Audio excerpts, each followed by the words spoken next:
Hey guys, King of Charmanders, and I have a video for you. And no, I did not sell my soul. This is because I think for science, we should explore the most annoying charm teams in the game. So do you want to be a legend? Are you already a legend? Do you want to run through your sets in record time and all you want is your Stardust, like most of us do? Or are you looking to get to legend using one of the most brain-dead methods of all time, but you want to save your time? I give to you the most powerful Charmhole teams in the Love Cup. Let's get started. Alright, so before we get started with team building, we're just going to give a general reason why Charm is so dang powerful in the Love Cup. Now, if you see all those meta simplified guides out there, throw them out the door because there is no meta simplified guide for the Love Cup. When you don't have a lot of checks to a lot of different patterns, or if there's something or a core that cannot check a lot of simple patterns, there is no simplified meta. No, there really isn't. As someone that's actually broken a meta, I broke Master League Season 1 with a full anti-meta team. I've done it before. I know what to look for, and this isn't it. When you have so many patterns that are possible, and you can't identify most of them, there's no simple. There's no such word as simple. People are just lying to you, or they're just trying to put a chart out there for clout. That's fact. So here's why Charm is so oppressive. Charm is so oppressive because it's the most powerful fast move in the game. It is more powerful than Razor Leaf, more powerful than Incinerate, more powerful than Smackdown, and even more powerful than Rock Throw. There is no other fast move in the game that does as much damage as Charm, which is why Shadow Charmers or just Double Charm is just so powerful.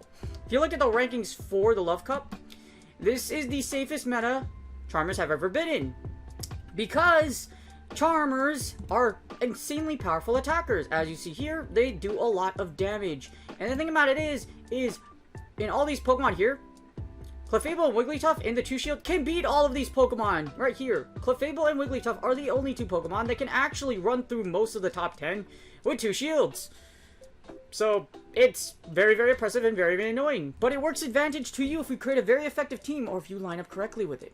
Without further ado, let's get started with the worst nightmare you could possibly see. Well, there's a lot of nightmares you can see in the Love Cup. This is just probably the most common combination because so many people have Clefables or Wigglytuffs built for Great League. Alright, let's get started with the most powerful teams I could possibly think of. Well, this is actually the most powerful team I could probably think of, minus one that's actually better.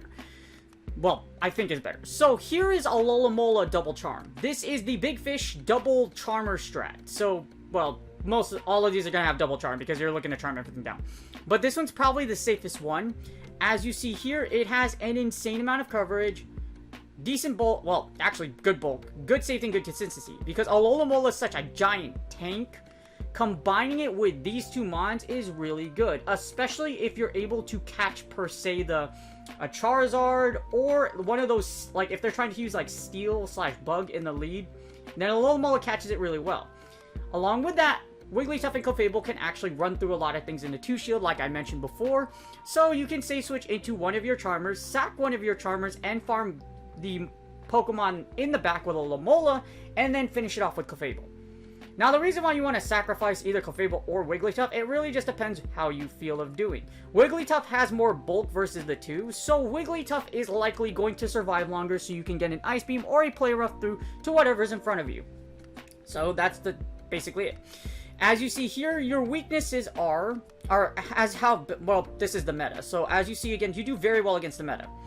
You have a good back row against a lot of things, and like I mentioned, pretty much a lot of the Charmers will run through pretty much everything on this list, with the exception of probably Scolipede or Wormadam Trash. So like anything that's not double resisted or resist Charm, you can probably run through it in a 2-Shield. That's not like Fire. Because you can actually, Clefable and Wigglytuff can actually run through Charizard in 2-Shield. As you see here, very low threat score compared to a lot of things. your only real threats, well, I wouldn't call Alola a threat because you can actually run through it with Wigglytuff and Clefable, is Shadow Vileplume. So Vileplume will shred through this team like buttery cheese. Now, the thing about Vileplume is that you can take out Vileplume if you're able to hit a Psychic, an Ice Beam, or a Psychic with Clefable, which is why I run Psychic on Clefable. Always run Psychic on your Clefable. There's no reason to have Meteor Mash and Moonblast. Psychic allows you to take out Shadow Shadow Vileplume if you're able to land it. So you'll want Psychic. But yes, all of these Pokemon, including Alola, can hit Psychic on Vileplume to finish it off. Your way to win against the Shadow Vileplume is to literally Psychic it to death. Or Ice Beam it to death. Either one. So if you can get that, you win. It's really hard, but you know what? You win. So the only target you have that really gives you a hard time is Vileplume. Other than that, you have coverage against a lot of these typings. Again, like I mentioned, Wigglytuff and Clefable will run through a lot of its weakness, a lot of what it's weak to in the 2-shield. So Alola, because it has such a humongous level of bulk, can literally run through, hopefully take your opponent's both shields, and then you can save your shields for your Wigglytuff and your Clefable. Again, very, very powerful, very, very balanced, extremely bulky, and it gives you a lot of chances.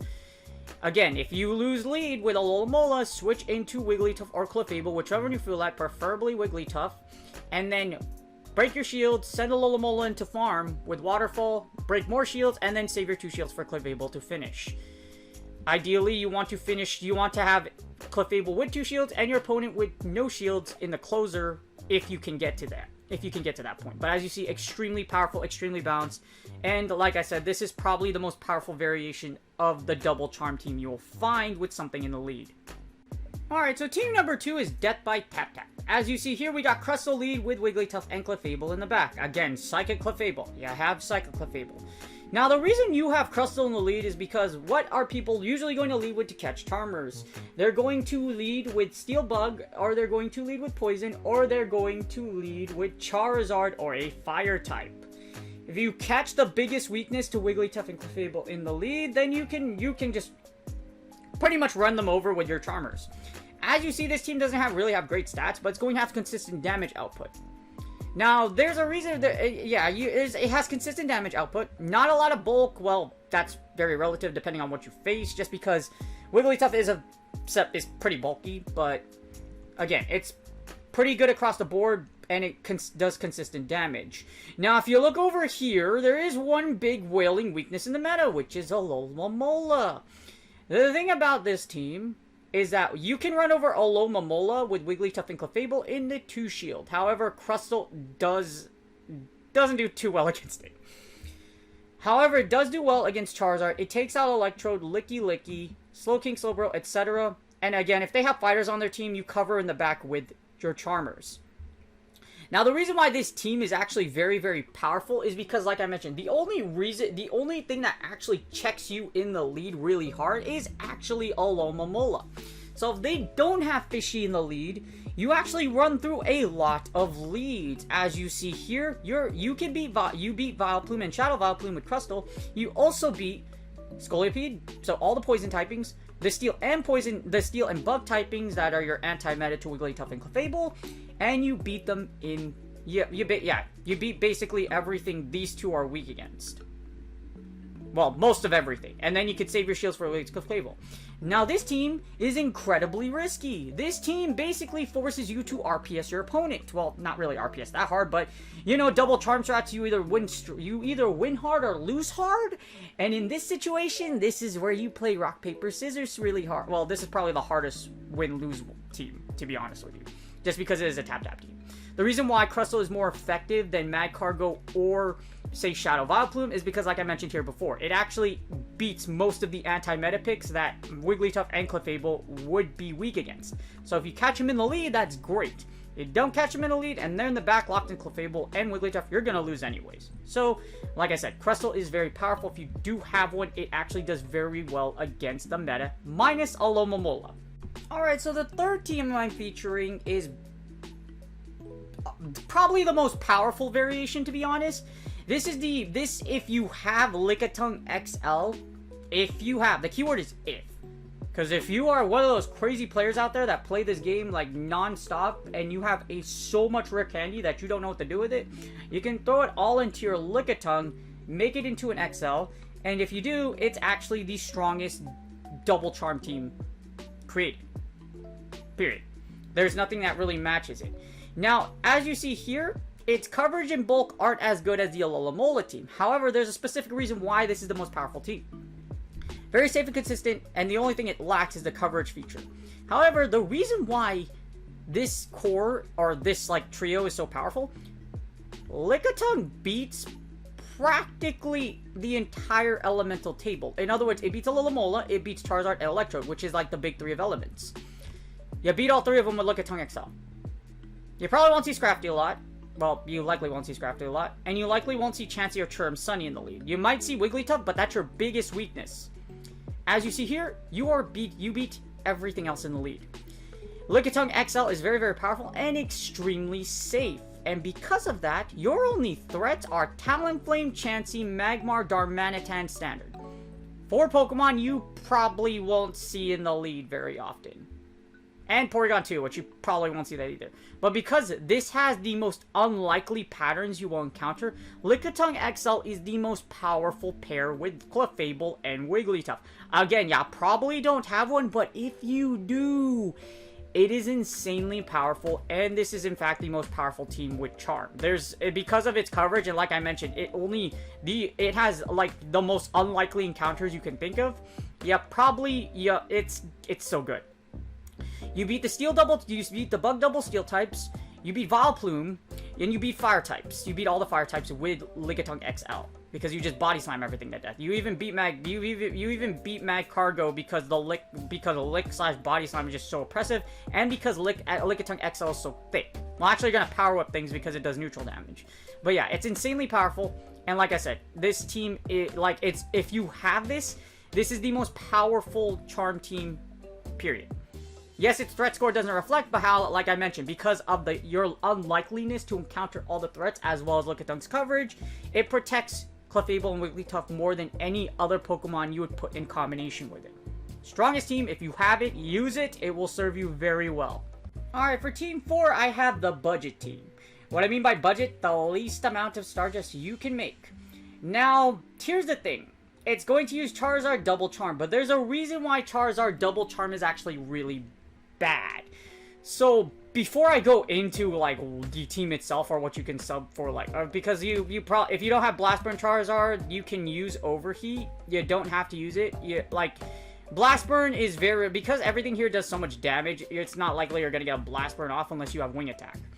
And for budget, you have Fire Spin. But if you want to burn Wing Attack, we'll go over that. As you see here, overall the team doesn't have a lot of bulk just because Charizard's pretty squishy. And Wigglytuff's your bulkiest mon, but it's very safe and consistent. So you have a lot of options here.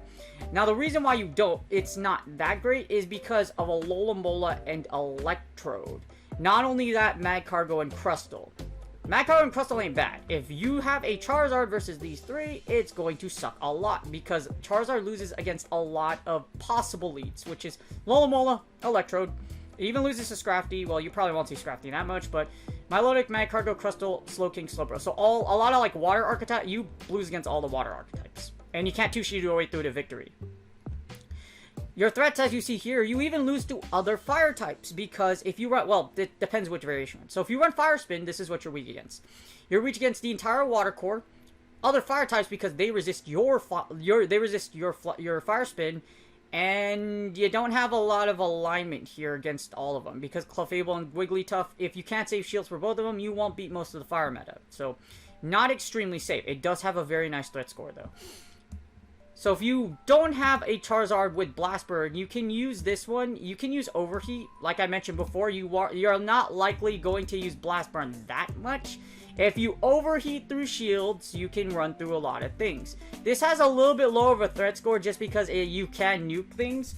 If your opponent doesn't shield your overheat, which you pray they don't shield it if you're using this variation, it will deal heavy damage and KO most things that it hits.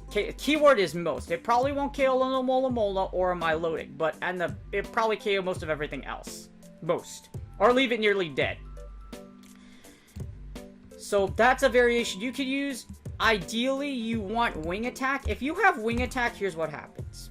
As you see here, your coverage goes up because of the fact that you're able to, so with wing attack, you're able to beat, you pretty much have a chance against Crafty now. So you're able to take out the fighters, and you're able to, well, and Medicham, so you're able to take them out, but you have a better, I would say, with energy gain, etc., so you can play the bait game more. As you see, this team has much less of a threat score just because you have wing attack. Wing attack is vital for the Love Cup because of your energy generation and the fact you can get the Blast Burn and Dragon Claw or Overheat quicker. Now, that doesn't mean you... This also means the reason why that you pick it up as well is because with Wing Attack, you beat a lot of the other fire types. Obviously, you aren't going to meet Magma... You're not going to beat, like Magcargo, etc. As you see here, here's your worst... These are your... They're, like, your worst... Like, yeah, Magcargo is, like, your worst threat. But, however, it's still, like I said, it means you can beat other fire types. So, Wing Attack is a must. The bad thing is, Wing Attack, you need an Elite TM, or if you have a Legacy one, then that works for you. Ideally, what you want to have for the best variation is both of them. So you want Wing Attack and Blast Burn, just so that you can bait shields and you can do a lot of damage. As you see here, this one has a higher threat score than Overheat, but again, that's only because if you hit through shields, you do a lot of damage. With Blast Burn, you're actually able to bait shields a little safer because it costs less energy, because you don't get debuffed if you fire Blast Burn versus Overheat. But again, up to you. This team can work, however, just be noted you are weak to a lot of things in the lead. If you try to realign and Charizard is in the back, 9 times out of 10, Charizard, because of how squishy it is without shields, isn't going to last very long against a lot of the Love Cup meta. Especially if they have shield advantage, then you're pretty much dead. But as you see here, this is probably the best budget. Charizard is probably your best budget option. It's the cheapest thing you can have in the lead with it. And again, all of its variations can work. If you have Overheat, try to burn through the shields. Otherwise, if you want to go expensive Charizard budget, then you can have Wing Attack, Blast Burn.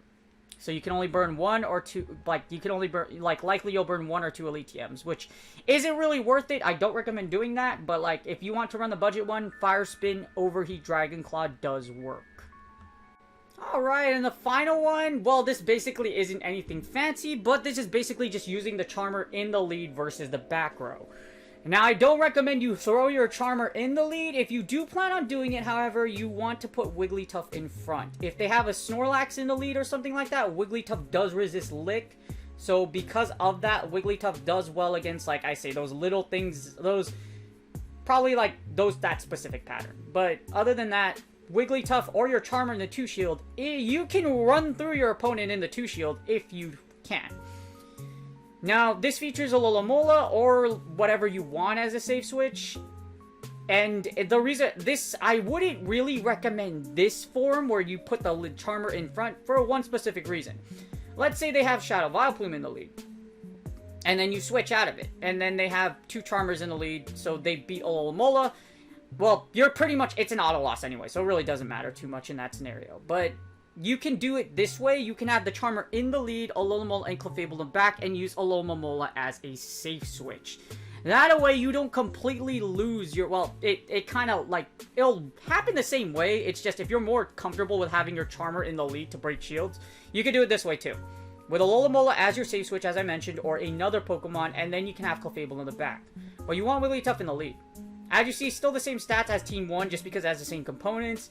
But Wigglytuff still runs through a lot of things in the lead. Electrode, Clefable, Scrafty, Licky, Medicham, etc. So that's why you want to use Wigglytuff in the lead. Wigglytuff also can run through Alomola in the 2-shield, so just keep that in mind. So that's why it's so strong. Charizard also loses to Wigglytuff in the 2-shield too, by the way. So that's why the Charmer lead isn't a bad idea, because you can run through a lot of patterns with your Charmer. Like I said, you got your safe switch right here anyways. So if you want to do it this way, that's perfectly fine. You still have the same threat score, or if you want to order it this way. However, it's basic, well, it's the same thing as every other Charmer. You either win hard or lose hard, but like I said, if you're more comfortable with having your Charmer in the lead, use Alomola or something else as a safe switch, and then have Clefable in the back. Wigglytuff is the bulkiest one, like I mentioned, and if you do happen to have something like a Snorlax or whatever, where you resist Lick and your luck, then you could take it out pretty comfortably. Also, Wigglytuff does have, because it's so bulky, you could break shields with Ice Beam, or 4 shields with Ice Beam, then have your shields for Alomola or Clefable in the back, if you're not expending both of your shields in the lead. Well, it's a tough task to get 2 Ice Beams off, but hell, you know, it can happen, so, yeah. But, as you see here again, as I mentioned, you can run, like I mentioned before, you can do the Charm lead, just make sure you have a safe switch, and then just leave Clefable in the back. And that's all, folks. So, as you see here, all these teams are very powerful just because the thing about Charm is, like I mentioned, there's not a lot of checks for Charmers. When you don't have a meta that can check a specific archetype or a lot of archetypes, there's no simple way to put about it. It's just going to be living hell. It's going to be absolute chaos. Now, here's why, in the technical summary, why Charmers are so powerful, or why the Charmer 2 shield is so strong. You see here, we got the 2 shield. You hit battle, and here's what you get. Wigglytuff in the 2 shield, with 2 shields, wins 81% of the matchups, only losing to 7. Poison steel types, bug steel types, poison types, or Magcargo.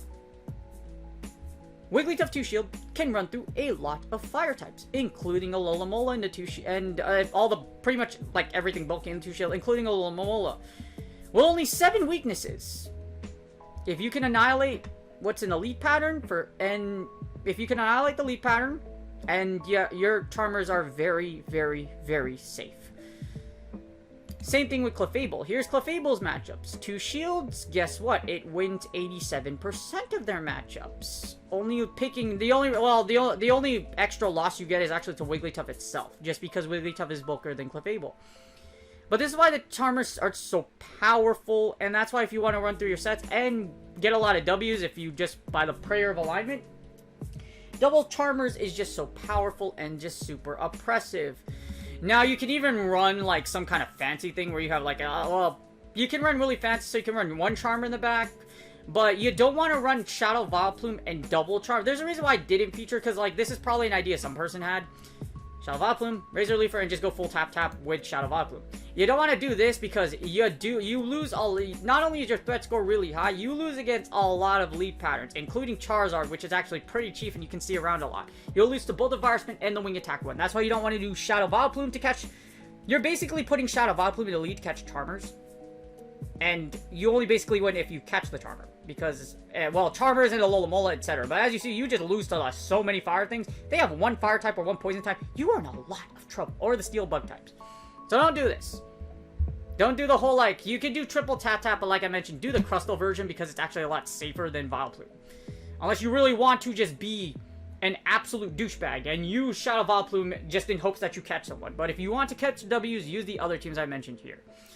But that's it. I hope this guide really helped you out. If you really want to run through your sets very quickly and you still want to win decently, these teams are very extremely effective and very, very powerful. The best one I've thought about, because there isn't a lot of patterns or a lot of powerful teams you could put together with 2 Charmers in the Love Cup, just because the Charmers itself are already powerful enough. As I mentioned here, the 2 shield, these 2 things wreck everything. They will throw everything, including the kitchen sink at you. They will take your elo, or you will take your opponent's elo. If you like this video, please like, subscribe. I'll be doing more of these. Whenever new cups come out, I will be putting out teams, etc. like this for most variations, just to help out the community. Good luck on your Go Valley sets. If you haven't made Legend yet, you still have time. If you're trying to make Legend, like I said, I don't recommend using the double Charm strat. Use a viable team because there's a lot of...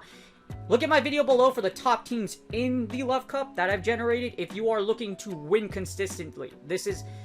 This team, or double Charm teams, or just tap teams in general, you either win hard or lose hard by the basis of alignment, or you pray... Yeah, it's still really just a basis on alignment. Because if you lose the closer with this team anyways, for example, if you get a Scoliopeed with Wigglytuff in the 2 shield, it's still going to kill you anyway, so it doesn't matter. Good luck on your Go Battle League sets, and I will see you guys on the next video.